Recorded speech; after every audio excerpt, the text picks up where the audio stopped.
오늘 이 새벽에 주님의 평강이 우리 성도님들에게 가득하기를 축복합니다. 오늘 말씀의 제목은 강제로 동행한 요나입니다. 여러분, 우리는 일반적으로 하나님과 동행한다라고 그렇게 말을 하면 하나님과 동행하는 이들의 삶이 아주 거룩하거나 하나님이 기뻐하실 만한 온전한 삶을 살아가는 그런 사람들이 하나님과 동행한다라고 그렇게 우리는 일반적으로 생각을 하죠. 그래서 스스로 좀 생각할 때 좀 부족하다고 여겨지면, 지금의 나의 모습이 좀 부족하다라고 느껴지면 하나님이 나와 동행하시는 것에 대해서 부정을 하거나 의심을 하는, 나 같은 사람과 하나님이 어떻게 동행하시나, 지금 이런 모습을 하나님이 기뻐하지 않는데 하나님 나와 동행하지 않을 거야 라고 그렇게 생각을 하죠. 이렇게 생각하는 이유가 우리가 성경에서 소개받는 그런 사람들이 대단한 신앙을 가졌다라고 그렇게 우리는 여기기 때문입니다. 하지만 여러분, 정말 그렇습니까? 성경에 나오는 인물들이 대단한 신앙을 가지고 있어서 하나님과 동행하였나요? 성경 인물들뿐만 아니라 우리가 평소에 존경하는 우리 중직자들도 계시는데, 장로님들, 권사님들, 안수 집사님들, 이분들이 다른 사람들보다 뛰어난 신앙을 가지고 있어서 하나님과 동행하는 그런 삶을 살아가나요? 아니, 여러분, 심지어 교육자도 완벽한 신앙을 가졌기 때문에 하나님과 동행합니까? 아니죠. 교육자들이 완벽한 신앙을 가졌기에 부르심을 받았고, 완벽한 신앙을 가졌기에 하나님과 동행한 삶을 살아가는 것이 아닙니다. 심지어 담임 목사조차도 마찬가지입니다. 저도 여러분과 마찬가지로 그릇된 생각을 할 때가 있고 넘어질 때가 있습니다. 아마도 여러분이 그런 생각을 가지고 우리 교육자들을 대하시면, 특별히 우리 어린 전도사님들을 대하시면 아마 우리 전도사님들이 얼굴이 빨개질 거예요. 왜요? 그러지 못하니까. 연약한 부분들이 있기 때문에 그렇습니다. 이 자리에 있는 우리 교육자들도 연약한 사람이에요. 중직자들은 어떻습니까? 우리 장로님들, 권사님들, 안수 집사님들 개개인적으로 다 훌륭한 분들이시지만 연약한 모습들 있습니다. 우리 중직자들 중에 스스로 나는 완벽한 신앙을 가지고 있다라고 그렇게 여기고 살아가는 분들이 과연 여러분 있을까요? 안 계실 거예요. 성경의 인물들은 어떻습니까? 여러분들이 성경을 읽어보시면 거의 대부분이 우리처럼 연약하고 허점투성인 사람들이 여러분 많이 있어요. 그런 사람들이 대부분이다라는 것을 우리는 성경을 보면 발견하게 되어져요. 여러분, 제가 왜 이런 이야기를 드리냐면, 어떤 분들은 하나님과 동행하는 이 삶을 나와는 상관없는 일, 너무나도 멀리 있는 그런 일처럼 여기기 때문인 거예요. 하나님과 동행하는 삶은 아주 특별한 이들에게나 가능한 것이지, 갓 신앙을 시작했거나 신앙이 있어도 좀 부족하다라고, 스스로 부족하다라고 느끼는 그런 분들은 나 같은 사람과는 하나님 동행하지 않는 것 같아 라고 그렇게 생각하고 있기 때문이에요. 심지어 여러분, 요나와 같은 생각을 하고 요나와 같은 신앙을 가진 이라면 더 그럴 거예요. 여러분, 요나서는 구약 소선지서 12권 가운데 5번째 성경입니다. 요나서는 구약 시대에 하나님께서 이방인들을 어떻게 구원하시는가, 이방인들을 구원하시고자 하시는 그 하나님의 의지를 드러내는 그런 선지서예요. 이방인들을 구원하는 이 대단한 일에 쓰임받는 선지자가 바로 요나이죠. 그래서 요나 선지자를 생각하면 참으로 대단한 인물일 것이다 라고 그렇게 생각을 합니다. 그런데 막상 그런 생각을 하고 성경을 읽어보면 우리는 실망을 해요. 왜요? 전혀 그렇지 않기 때문이죠. 성경을 자세히 들여다보면 뭐 이런 사람이 다 있나 싶을 정도입니다. 어떻게 이런 사람이 선지자가 될 수 있나 싶을 정도로 참 부족함이 많은 사람이에요. 굳이 하나님 왜 요나입니까? 왜 이런 요나를 선택하셨고 왜 굳이 이런 요나와 함께 동행하시면서 이 이방인들을 구원하는 이 위대한 일을 행하십니까? 라고 질문이 생길 정도예요. 여러분, 요나가 도대체 어떤 사람이길래 제가 이런 이야기를 할까요? 요나는 이방인을 구원하시고자 하시는 하나님의 뜻이 마음에 안 들어서 도망간 사람입니다. 오늘 우리가 읽은 본문에 보면 여러분, 하나님의 말씀이 요나에게 임하죠. 하나님은 요나에게 니느웨에 가서 그들의 악이 하나님께 도달했다라는 것을 전하라 라고 그렇게 말씀하십니다. 그런데 이러한 메시지를 들고 니느웨에 가서 말씀을 전해야 되는 요나 선지자가 갑자기 여러분 도망갑니다. 우리 3절의 말씀 한번 성경 보면서 한번 읽어볼까요? 3절입니다. 시작. 그러나 요나가 여호와의 얼굴을 피하려고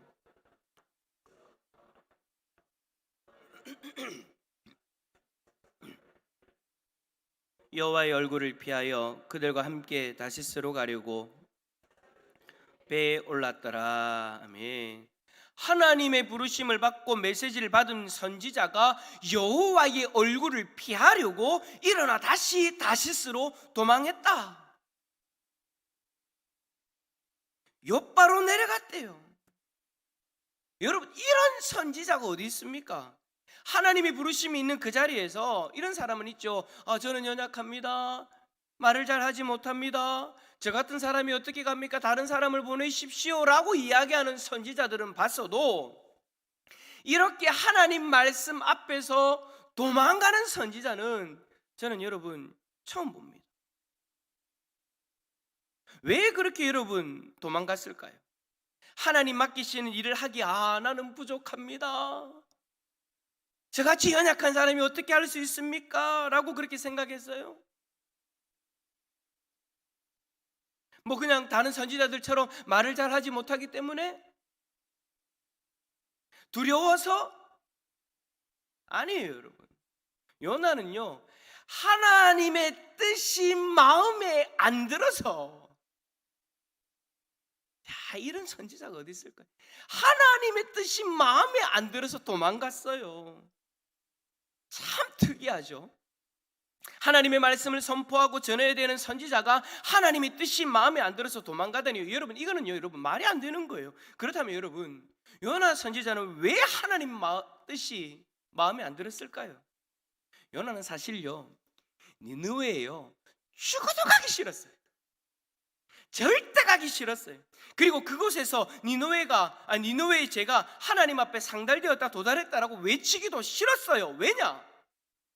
니느웨는 이스라엘 사람들이 상종하기도 싫은 적대국 아수르의 수도였기 때문입니다. 니느웨는 자신의 민족을 그렇게 괴롭히는 대적 아수르의 수도에 가서 하나님의 말씀을 외치는 것이 죽기보다 싫었어요. 그리고 요나가 말씀을 받고 나서 제일 걱정되었던 것이 뭐냐? 혹여라도 하나님의 말씀을 선포했을 때 니느웨 사람들이 회개할까 봐.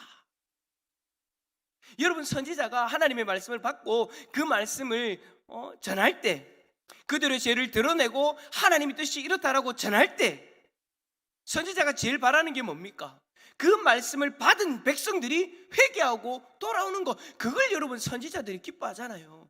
저도 여러분 하나님의 말씀을 전하는 종으로서 이 자리에 서서 하나님의 말씀을 전할 때 그 말씀을 받은 여러분들이 그 말씀을 통해 하나님의 뜻을 깨닫고 그 말씀 앞에서 자신의 연약함이 드러났을 때 그 말씀을 붙들고 회개하고 돌아갈 때, 그때 저 여러분 말씀을 전하는 이 목사도 보람을 느낍니다. 왜? 살아계신 하나님 말씀 앞에 믿음으로 반응했기 때문인 거예요.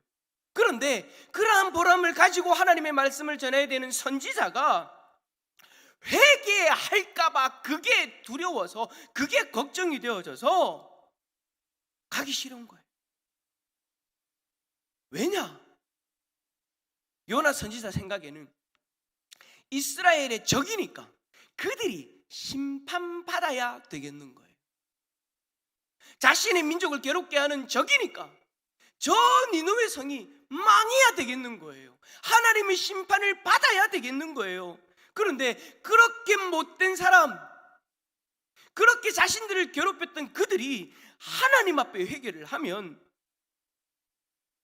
요나는 알거든요. 하나님이 그들을 용서해 주실 것을. 하나님은 여러분 어떤 사람들이든지 간에 죄를 지었을 때 하나님의 말씀을 받고 회개하면 그가 어떤 민족이고 어떤 사람들이든 간에 하나님은 다 용서해 주시거든요.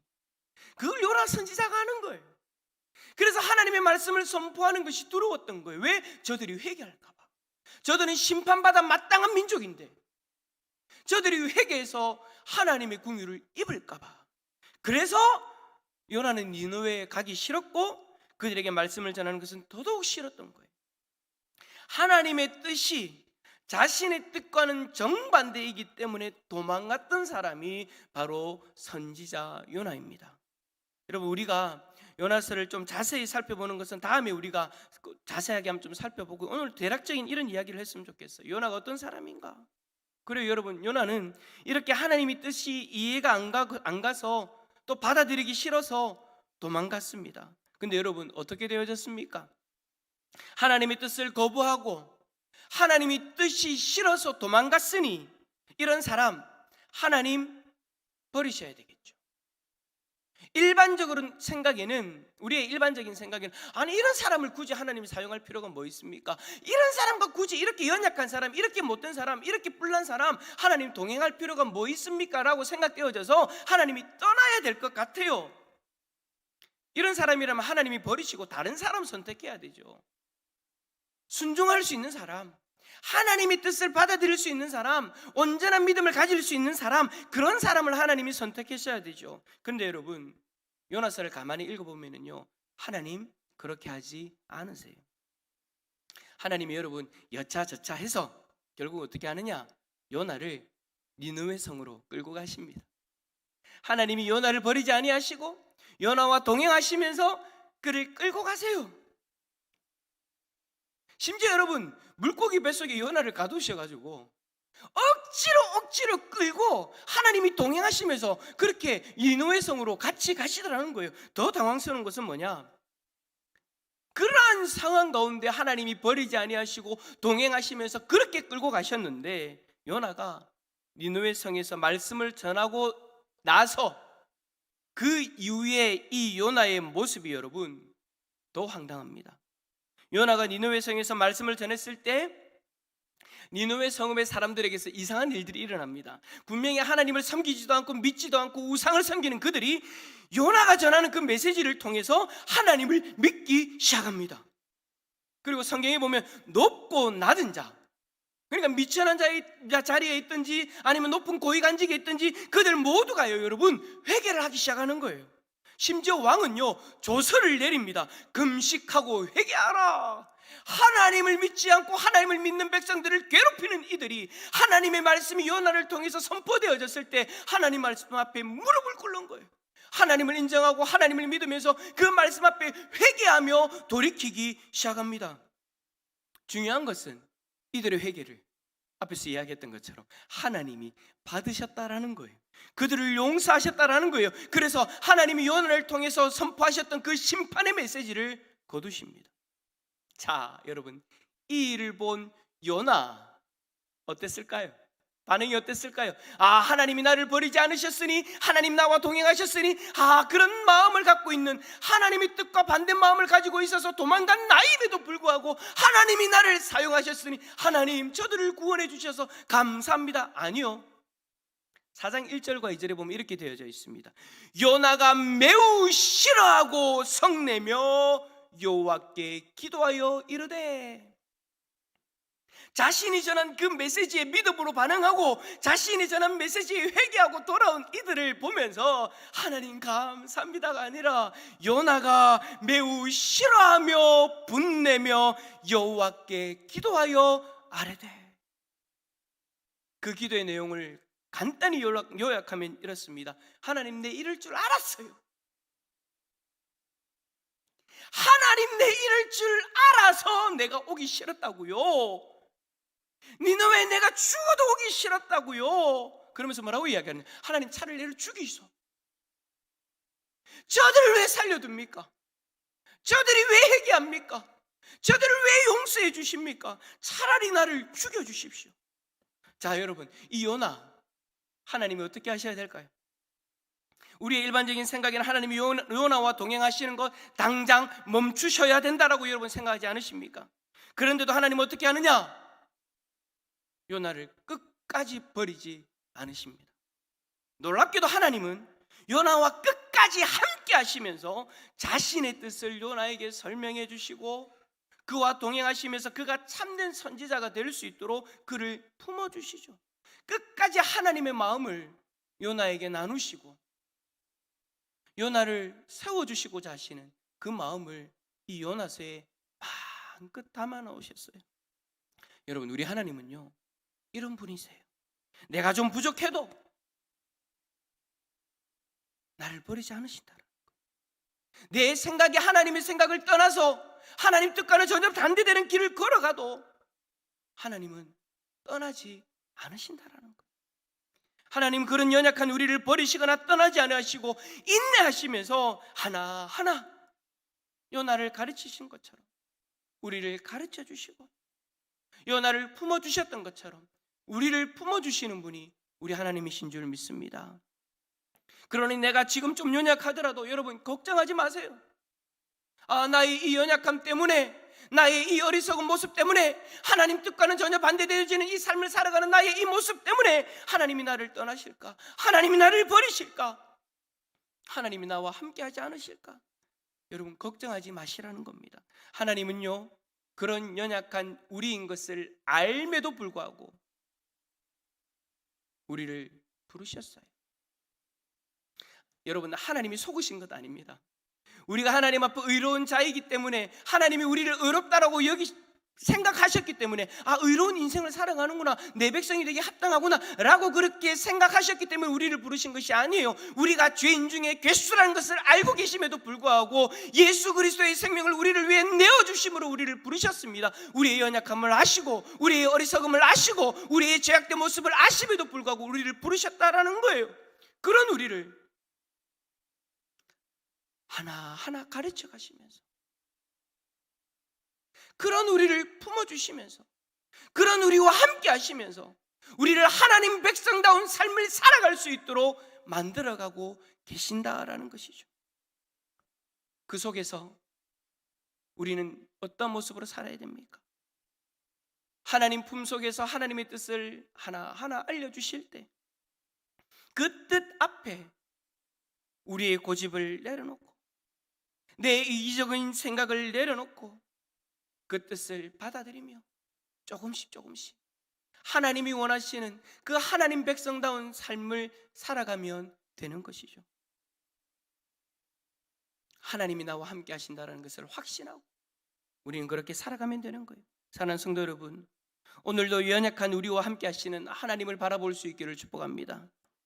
그리고 그 뜻 앞에서 우리의 뜻을 내려놓고 하나님의 뜻을 받아들이고 순종해 봅시다. 그리하면 우리의 삶에 하나님이 부어주시는 은혜가 더 풍성해질 줄 믿습니다.